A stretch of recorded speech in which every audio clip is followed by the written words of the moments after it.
आदिल बिस्तार से उठने की कोशिश करता है और बिस्तार से गिर जाता है। तारा के पास ज़ैनब और अरमान आता है और ज़ैनब बताती है कि आसिया एनवाई जो भी तुम्हारे साथ किया है उसके लिए तुम्हें एक जंग जीतना पड़ेगा।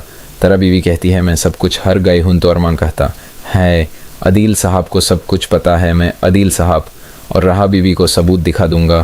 तो तारा बीवी बोलती है नहीं बेटा, मैं अपने भाई को खोना नहीं चाहती और राहा को भी नहीं बताना। वो टूट जाएगी, मुझे बस यही जानकर खुशी है कि भाई रहा और मेरी तरफ से बड़गुमन नहीं।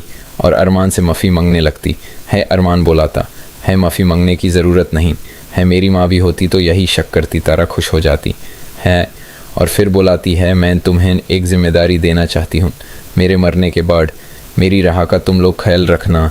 ज़ैनब बीवी बोलती है ऐसी कोई बात नहीं है, तरह तुम अच्छी हो जाओगी। आदिल बिस्तार से उठने की कोशिश करता है और बिस्तार से गिर जाता है।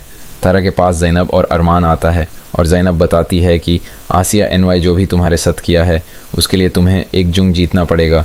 तारा बीवी कहती है मैं सब कुछ हार गई हूँ। तो अरमान कहता है अदील साहब को सब कुछ पता है, मैं अदील साहब और राहा बीवी को सबूत दिखा दूंगा।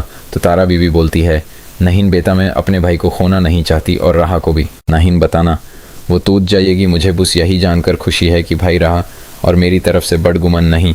और अरमान से माफ़ी मांगने लगती है। अरमान बोलाता है माफ़ी मांगने की ज़रूरत नहीं है, मेरी माँ भी होती तो यही शक करती। तारा खुश हो जाती है और फिर बोलाती है मैं तुम्हें एक ज़िम्मेदारी देना चाहती हूँ, मेरे मरने के बाद मेरी राह का तुम लोग ख्याल रखना।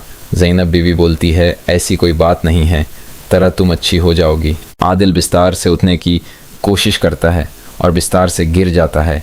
तारा के पास ज़ैनब और अरमान आता है और ज़ैनब बताती है कि आसिया एनवाई जो भी तुम्हारे साथ किया है उसके लिए तुम्हें एक जंग जीतना पड़ेगा। तारा बीवी कहती है मैं सब कुछ हार गई हूँ। तो अरमान कहता है अदील साहब को सब कुछ पता है, मैं अदील साहब और राहा बीवी को सबूत दिखा दूंगा। तो तारा बीवी बोलती है नहीं बेटा, मैं अपने भाई को खोना नहीं चाहती और राहा को भी नहीं बताना। वो टूट जाएगी, मुझे बस यही जानकर खुशी है कि भाई रहा और मेरी तरफ से बड़गुमन नहीं। और अरमान से माफ़ी मांगने लगती है। अरमान बोलाता है माफ़ी मांगने की ज़रूरत नहीं है, मेरी माँ भी होती तो यही शक करती। तारा खुश हो जाती है और फिर बोलाती है मैं तुम्हें एक ज़िम्मेदारी देना चाहती हूँ, मेरे मरने के बाद मेरी राह का तुम लोग ख्याल रखना।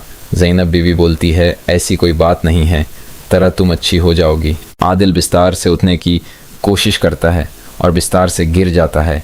तारा के पास ज़ैनब और अरमान आता है और ज़ैनब बताती है कि आसिया एनवाई जो भी तुम्हारे साथ किया है उसके लिए तुम्हें एक जंग जीतना पड़ेगा। तारा बीवी कहती है मैं सब कुछ हार गई हूँ। तो अरमान कहता है अदील साहब को सब कुछ पता है, मैं अदील साहब और राहा बीवी को सबूत दिखा दूंगा। तो तारा बीवी बोलती है नहीं बेटा, मैं अपने भाई को खोना नहीं चाहती और राहा को भी नहीं बताना। वो टूट जाएगी, मुझे बस यही जानकर खुशी है कि भाई रहा और मेरी तरफ से बड़गुमन नहीं।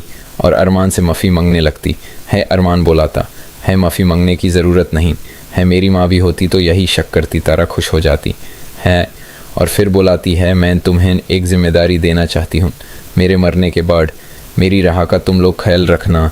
ज़ैनब बीवी बोलती है ऐसी कोई बात नहीं है, तरह तुम अच्छी हो जाओगी।